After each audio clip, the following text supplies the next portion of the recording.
It's the beginning of a new semester, and you've spent countless hours preparing for your new group of students. As you put together your syllabus, assignments, and tests, take a moment to consider the students you're about to impact. Some of these students will be in a college class for the first time after spending years already involved in a career, while others are fresh out of high school and anxiously awaiting what adulthood will look like for them. Other students will be coming to your class preparing to take on the challenge of higher education while experiencing the impact of a disability. No matter who the student is, where they are coming from, or what challenges they're handling, it is our responsibility as instructors to ensure our classrooms are set up so that every student has an equal opportunity at success. My name is Jamie Principato. I live in Louisville, Colorado, and I originally came from Florida and had very significant barriers to an equal education, accessibility barriers, and teachers who weren't terribly interested in accommodating students who had disabilities. When I came out to Colorado to start over, I started thinking very seriously about accessibility. When students don't have course materials that are accessible, the message it sends to you from day one is, this field of study is not for me. I'm not welcome here.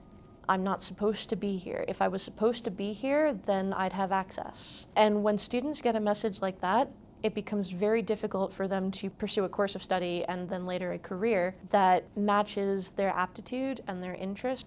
And this is how we get such a huge population of people with disabilities who are unemployed and who have no upward momentum in their lives.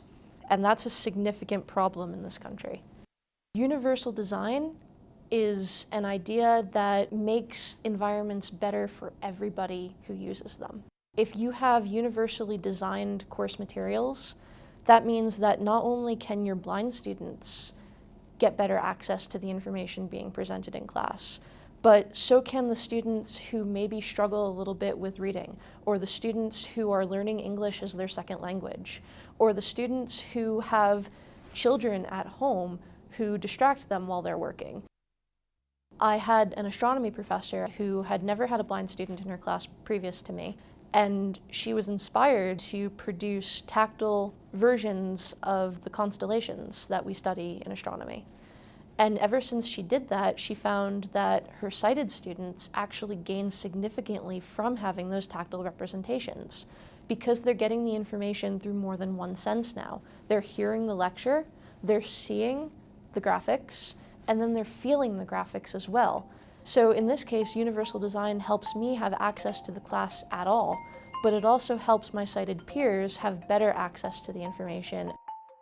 I understand the concern about having this extra work that seems like it's going to be a lot of extra work. It doesn't have to be an extra burden.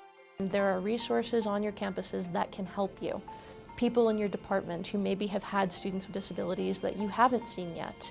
And the students themselves are going to be a very valuable resource, and they are the most eager to help.